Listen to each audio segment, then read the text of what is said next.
दुर्गापुर के बुदबुद थाना क्षेत्र अंतर्गत देवसाला इलाके में एक जंगली सियार के हमले से 15 लोग गंभीर रूप से घायल हो गए। जंगली सियार ने इलाके में एक के बाद एक कई लोगों पर हमला बोला और उन्हें लहूलुहान कर दिया, जिसके बाद आखिरकार ग्रामीणों ने एक जंगली सियार को मार गिराया। इस घटना से इलाके के लोगों में दहशत का माहौल है। वहीं सियार के हमले से हुए सभी घायलों को पानागढ़ ब्लॉक प्राथमिक स्वास्थ्य केंद्र लाया गया। उनमें से 11 को दुर्गापुर महकमा अस्पताल और एक बच्चे को वर्धमान मेडिकल कॉलेज अस्पताल में स्थानांतरित कर दिया गया। स्थानीय लोगों ने बताया कि शुक्रवार की सुबह बुदबुद के देवशाला और कांसा के जंगलों के पास कई गांवों में जंगली सियार ने अचानक हमला बोल दिया। जो कोई भी जंगली सियार के सामने आ रहा था, सियार उसे बुरी तरह से घायल करते रहा था। इस हमले में एक बच्चे सहित कई लोग घायल हो गए। इसके बाद ग्रामीण लाठी डंडे लेकर सियार के पास पहुंचे और उसे मार गिराया। वहीं मामले की सूचना स्थानीय प्रशासन और वन विभाग को दी गई। घटना की सूचना मिलने पर पानागढ़ वन विभाग के रेंजर अधिकारी मौके पर पहुंचे। उन्होंने बताया कि ये जंगली सियार हिंसक रूप धारण कर चुका था। इसने कई लोगों को घायल किया है। ग्रामीणों ने सियार को मार गिराया है। पूरे जंगल में तलाशी अभियान चलाया जा रहा है। कोई कारण नहीं पता चल पाया है कि अचानक ये सियार हिंसक क्यों हो गए। मृत सियार को वर्धमान वन विभाग को भेज दिया गया है। कांसा और बुदबुद थाने की पुलिस और वन कर्मचारी पूरे जंगल को घेर कर रखे हुए हैं और नजर रखे हुए हैं। सियार के हमले के डर से कांसा और देवशाला इलाके के जंगल के पास के गांवों में दहशत फैल गई है। ग्रामीण लाठी लेकर गांव की रखवाली करने लगे हैं। হেড়ল কামড়াচ্ছে বিভিন্ন গ্রামের লোককে, সেই জন্য আমরা এসেছিলাম, জঙ্গলে খোঁজাখুঁজি করছিলাম। তো পরে তো শুনলাম যে ঝিনুকগড়িয়া থেকে গোবিন্দপুরের দিকে এসছে, তো এখানে এসে ওকে দেখলাম যে ডেড হয়ে গেছে। এটা অ্যাকচুয়ালি ওদের মনে হচ্ছে জঙ্গলে প্রচুর হেড়ল আছে, কিন্তু এরকম হয় না সাধারণত। আই থিঙ্ক এদের কোনো র্যাভিসের কোনো একটা ইয়ে হয়ে গেছে, যার জন্য ও একটু মানে আনন্যাচারাল বিহেভিয়ার করেছে। আচ্ছা, আর কতগুলো এরকম রয়েছে? এরকম হচ্ছে আমরা একটারই খবর পেয়েছি, একটাই এরকম। আহত কতজন হয়েছে কি জানতে? আহত প্রায় 15 জনের উপরে। 15 জন উপরে আছে, তার মধ্যে 2-3 জন সিরিয়াস আছে। আচ্ছা, আপনারা কি ব্যবস্থা নিয়েছেন এখনো পর্যন্ত? আমরা যারা আহত হচ্ছে তাদেরকে হসপিটাল পাঠিয়েছি, আর তারপরে হেড়লটাকে আমরা রিলোকেট করার জন্য চেষ্টা করছিলাম। তো যাই হোক, এখন এটা আমরা বর্ধমান পাঠিয়ে দিচ্ছি, ওখানে বাকি যা পোস্টমর্টম যা হবে সেটার জন্য। ঠিক আছে। স্কুলে একটা বাঘ সকাল থেকে শুনছি যে কামড়ে বেড়াচ্ছে, দিয়ে অনেক এদিকে তো দৌড়ে ভয় চলে এসেছে। ছেলেগুলো তো ভেতরে ছিল, খুব কাঁদতে শুরু করে দিয়েছে। আমি মোটামুটি ওদের দরজাটা বন্ধ করে দিলাম। আর তো সবাই যারা এখানে কলতলায় ছিল তারা সব ভেতরে ঢুকে যাচ্ছে। এরা তো সবাই দেখছে। হ্যাঁ, আর বাড়ির ছেলেগুলোকে শেষ করলো, গার্জেন এসে অনেকজন নিয়ে চলে গেল। কতটা আতঙ্কে আছেন আপনারা? পুরোটাই আতঙ্ক, পুরোটাই। রাত্রে সারাদিনে আমাদের যাতায়াত করতে হয়, সব ছেলেরা বাইরে পড়ে। মোটামুটি এতটা জঙ্গল পেরিয়ে যেত, এই বাচ্চা ছেলেরা এখানে পড়ছে। আপনি যখন পড়াশোনা বাচ্চাগুলো করাচ্ছিলেন, কি তাহলে তারপর ভিতরে ঢুকে গিয়েছিল? এটা ভেতরে মানে এই পর্যন্ত চলে এসেছে। হ্যাঁ, বারান্দা পর্যন্ত। তাহলে আপনি কি করলেন? আমি দরজাটা আটকে দিলাম। আটকে দিয়েছেন, তারপর এখান থেকে ঘুরে পালিয়েছে? ঘুরে তারপর সবাই চলে এসেছে লাঠি নিয়ে, দৌড়ে। মানে এইটা মানে সকাল ভোর থেকে আপনারা শুরু হয়েছে? হ্যাঁ, ভোর থেকে শুনছি যে একটা হেরলে কামড়াচ্ছে। কিন্তু চোখে দেখলেন আপনি? চোখে দেখলাম আমরা সবাই। আমাকে আমাদের হেল্পার দিতে উনি ডাকছে যে এসো দেখবে এসো। এখন কি পরিস্থিতি? এখন এই তো এখন আতঙ্কেই আছি। কি আর পরিস্থিতি, সব ছেলেগুলো তো ভয়ে কাঁদছে, বোধহয় কালকে থেকে কি করবে জানি না, আসবে নাকি ভয়ে। হ্যাঁ, না এই তো সব ছেলেগুলো সবাই ছিল, সবাই কাঁদছে, আমরা তো জানি না।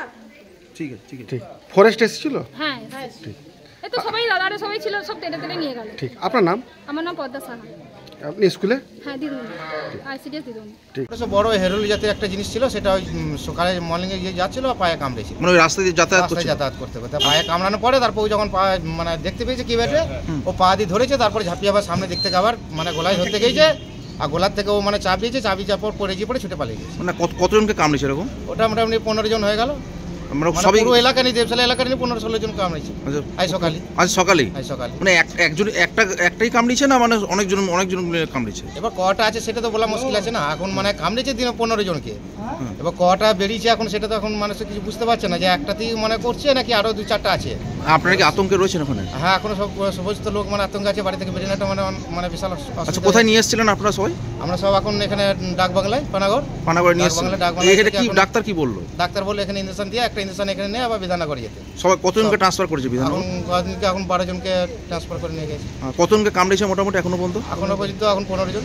15 জনকে কামড়েছে। বাকি যাদের কামড়েছে তাদের তাদের এখনো সব আসছে, এখনো সব আসেনি, আচ্ছা এখনো কামড়ি বেড়াচ্ছে, আসছে, ও এখনো মানে এগ্রাম ওগ্রাম এখনো ছুটে বেড়াচ্ছে। আপনারা কি বন দপ্তরকে জানিয়েছেন নাকি এই বিষয়ে? হ্যাঁ, বন দপ্তরকে আমরা ফরেস্টারকে এখন জানানো হয়েছে। ফরেস্টার এবার ওরা কি কিছু বলেছে? হ্যাঁ বলেছে, আমরা এখন পেশেন্টগুলোকে দেখছি, তারপরে ওইটাকে দেখছি। আপনার নাম? মাধব রুইদাস, কোথায় থাকেন আপনি? বিলাসপুর। আস্তে আস্তে আস্তে আস্তে জিনিস হ্যাঁ আমাদের গ্রামে ঢুকে, হ্যাঁ বাচ্চাদের যে অঙ্গনারী স্কুল, হ্যাঁ সেই স্কুলে ঢুকে যায় কোন গ্রাম এটা? গোবিন্দপুর। আচ্ছা, তাতে করে কিছু ছেলে আমাদের তাড়া করে হেরোলটাকে, কিছুক্ষণ পরে দেখা যায় যে মারা পড়ে আছে। তো এইখানে মারা পড়ে আছে মানে কি কখন থেকে অত্যাচার করছিল? মিনিট 10-15 আগের গল্প আর কি। এই কি কখন থেকে আতঙ্ক ছিলেন আপনারা? এটা তো সকাল থেকে একদম ভোরবেলার থেকে, ভোরবেলা একদম হ্যাঁ ভোরবেলার থেকে মোটামুটি 15-16 জনকে অ্যাটাক করেছে আমাদের জঙ্গলে। মানে যে কে পাচ্ছে থেকে কামড়ে দিচ্ছে? যাকে পাচ্ছে তাকেই কামড়েছে। দুজনের তো একদম সিরিয়াস অবস্থা, মানে ঘাড়ে কানে, একজনের কানটা অবশ্য নেই বলছে। বলছি এখন কি ঘটনা ঘটেছিল যে আপনারা ওকে ধরতে পেলেন? এখন তো আমরা এই যে অঙ্গনারী স্কুলে যে বাচ্চা ছেলেরা পড়ছিল, এখানে ঢুকে যাওয়ার পরে সব তাড়া করেছে, তারপরে দু এক ডাং দেওয়া হয়েছে তাকে। আচ্ছা, ধরা পড়ে গেছিল? ধরা পড়ে গেছে, তারপরে ফরেস্টারদের হাতে হ্যান্ড ওভার করে দেওয়া হয়েছে। আপনার নাম? সঞ্জিত মণ্ডল। হ্যাঁ না, আপনাদের বোধহয় এখন আতঙ্ক কিরকম? আতঙ্ক বলতে যে বাচ্চা ছেলেদেরকে নিয়ে বেশি ভয়, যে সবাইকেই কামড়াচ্ছে। স্কুল আছে, প্রাইভেট টিউশনি, পুরোটাই আমাদের জঙ্গল, 3 কিলোমিটার জঙ্গল পেরিয়ে তারপরে স্কুল, প্রাইভেট সব কিছু, বাজার হাট সব কিছুই পাওয়া যায়। গ্রামে তো কিছুই পাওয়া যায় না আমাদের। মানে এখন যাতায়াত সব বন্ধ করে দিয়েছে? যাতায়াত আপাতত বন্ধ হয়ে আছে। ফরেস্টের গাড়ি রাউন্ড মারছে, যদিও ফোন করলেই ওনারা আসছে।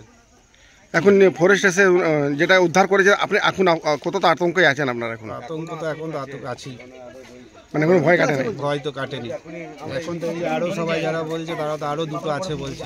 আচ্ছা আচ্ছা, এটা এখন আলার্ট থাকতে হবে নাকি? এখন অ্যালার্ট থাকতে হবে, সবাইকে অ্যালার্ট থাকতে হবে। ঠিক, আপনার নাম? সঞ্জিত মণ্ডল। ও দাঁড়িয়ে ছিল না কি কাজ করছিল সেটা তো বলতে পারছি না। ঢুকেছে, কামড়িয়ে দিয়েছে কোমরে। কে কামড়ালো? আমাদের পাড়া। আচ্ছা, তারপরে কোন দিকে পালিয়ে গেছে, কিধারে নিয়ে গেল ওই জঙ্গল দিকে। এখন যে কে মারলো ওটা যে বলতে পারছি না কে মেরেছে। না ওইটা বলছি না, আরো আছে জানবো, সেটা তো বলতে পারছি না, আমরা তো দেখি নাই, দেখেছি ওরা বলছে। মানে এরকম কোটা এরকম আছে যে সবাইকে কামড়াচ্ছে, কোটা আছে এরকম জানো? ওরা তো ওইদিকে বলছে একটা খিদাড়ে নিয়ে গেল, ওইটা এইদিকে চলে এসছে না আবার এসছে। ঠিক, আপনার নাম? আমার নাম লক্ষ্মী। दुर्गापुर से सत्यनारायण सिंह की रिपोर्ट।